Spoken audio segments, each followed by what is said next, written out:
이사야 52장 13절에서 53장 12절 말씀. 본문의 말씀은 네 번째 여호와의 종 노래인데요. 고난받는 메시아의 모습이 나와 있습니다. 오늘 13절 말씀부터 보면 종은 주어진 사명을 감당하고 최고의 자리에 오르게 되는데요. 십자가 죽음 후에 부활과 성천하시고 예수님께서 보좌 우편에 앉으심을 말씀합니다. 13절 보라 내 종이 형통하리니 받들어 높이 들려서 지극히 존귀하게 되리라. 종의 성귀, 즉 종이 높임을 받게 되죠. 예수님이 십자가에 죽으셨지만 부활과 성천하게 됨을 말씀하죠. 14절 말씀은 종의 고난에 대해서 말씀하고 있습니다. 14절 전에는 그의 모양이 타인보다 상하였고 그의 모습이 사람들보다 상하였으므로 많은 사람이 그에 대하여 놀랐거니와. 예수님께서 십자가의 순환 당하심을 말씀하는데요. 십자가 보기에도 흉한 상태이죠.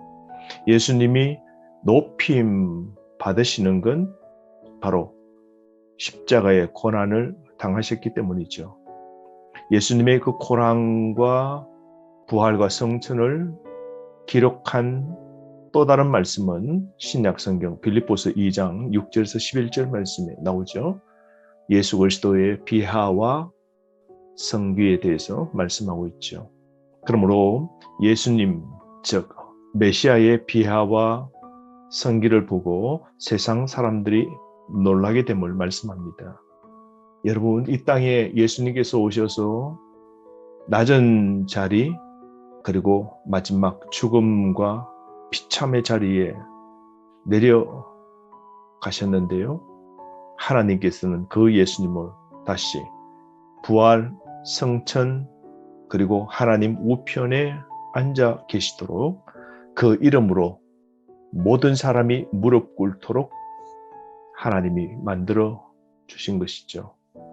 여러분, 고난받는 종의 모습을 이렇게 이사야가 600년 후에 일어날 일들을 미리 예언하고 있는 것이죠. 53장 1절부터 3절 말씀은 고난받는 종의 모습인데요. 메시아에 대한 메시지를 백성들은 무관심 또한 불신하는 태도로 여기고 맙니다. 안타까운 모습이죠. 우리가 전한 것을 누가 믿었느냐? 여호와의 팔이 누구에게 나타났느냐?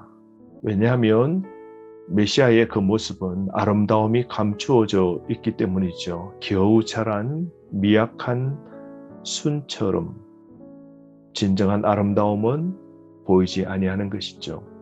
2절 그는 주 앞에서 자라나기를 연한 순 같고 마른 땅에서 나온 뿌리 같아서 고운 모양도 없고 풍채도 없은즉 우리가 보기에 흠모할 만한 아름다운 것도 없도다. 세상적으로 메시아는 눈길 끌거나 호감 줄 만한 것이 없음을 말씀하죠.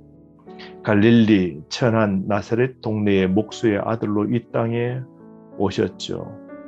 3절 말씀 종의 멸시당함을 말씀하는데요. 그는 멸시를 받아 사람들에게 버림받았으며 간고를 많이 겪었으며 질고를 아는 자라 마치 사람들이 그에게서 얼굴을 가리는 것 같이 멸시를 당하였고 우리도 그를 귀히 여기지 아니하였도다.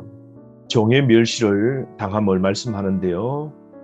간고라고 하는데 슬픔을 아는 사람이죠. 질고 병을 아는 자입니다. 그러므로 여러분 질병으로 인한 고통을 주님은 몸소 체험하셨기 때문에 오늘 우리의 고통을 아시죠. 우리의 슬픔을 아시고 병의 고통을 주님은 아십니다.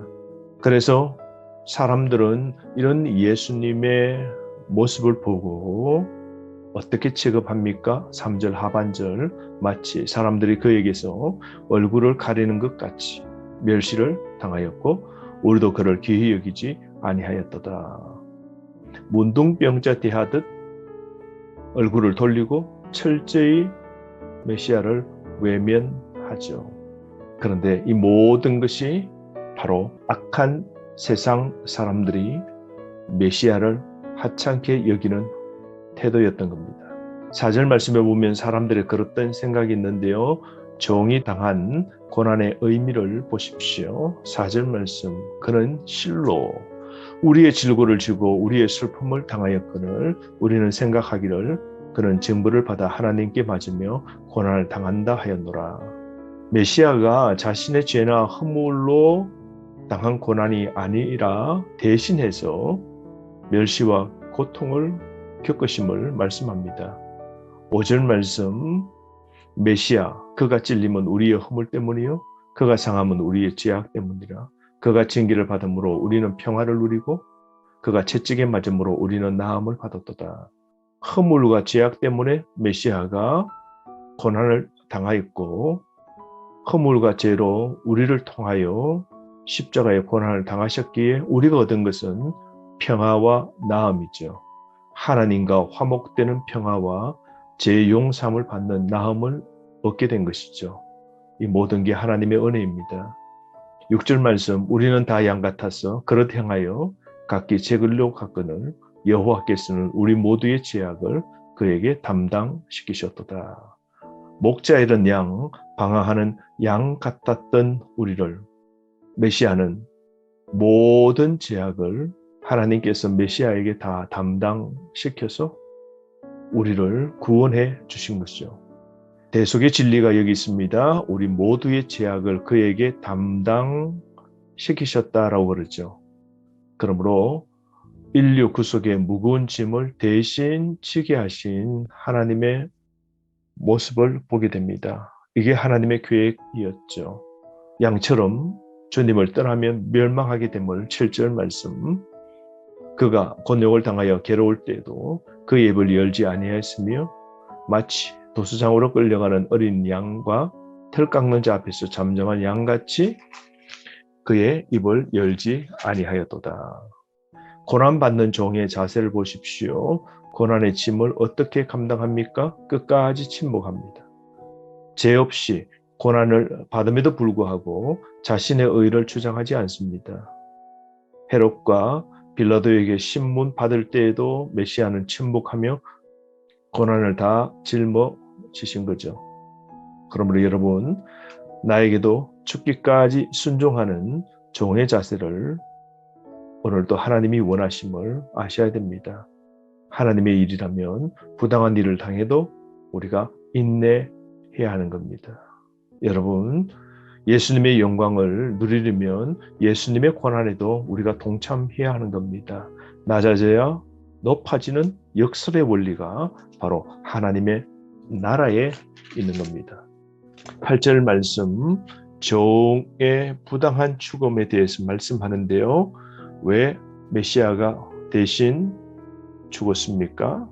8절 하반절에 내 백성의 허물 때문이라 말씀하죠. 예수님의 순환은 우리의 죄를 대속하는 것이었죠. 저항하지 않고 순종합니다. 모든 고난을 기꺼이 받아들입니다. 자발적 순종입니다. 백성의 허물을 위해서 그렇게 저항하지 않고 모든 고난을 감당하신 거죠. 뿐만 아니라 메시아는 온유하였습니다. 9절 말씀 보시면 가장 고통스러운 사명을 가장 온유한 자세로 수행하게 되죠. 그러므로 고난의 결과가 10절, 12절 말씀인데요. 종의 고난은 하나님의 뜻이었습니다. 종의 대속적 죽음인데요. 하나님의 종 메시아는 속죄 제물의 양으로 묘사되고 있는데요. 메시아의 고난으로 생긴 열매 3가지가 나옵니다. 첫 번째, 그 실을 보게 됩니다. 예수님을 통해 새 생명을 얻는 영적 자녀가 계속해서 생기게 되죠. 두 번째로 그 날이 길게 됩니다. 메시아는 죽지 않고 살아 부활하여 영원히 산 자가 되었죠. 세 번째, 하나님의 뜻을 성취하게 됩니다. 그러므로 승리자의 분깃을 얻게 되는데요. 고난당한 메시아에게 승리자로서의 분깃을 하나님이 인정해 주시는데요. 2가지입니다. 존귀한 자와 분깃을 얻게 되고 십자가로 얻은 전리품을 성도들과 함께 나누게 되죠.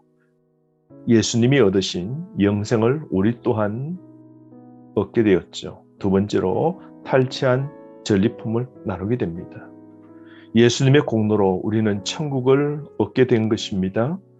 영생 선물을 얻은 건 예수님의 대속 희생과 공로 때문입니다.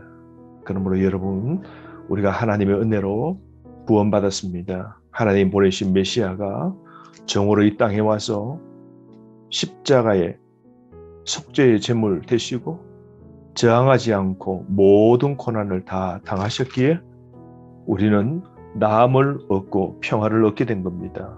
오늘 하루 주님의 은혜로 구원받은 사실 다시 기억하고 하나님께 감사하는 시간이 더욱 있으면 좋겠습니다. 오늘 말씀을 통하여 승리하십시오.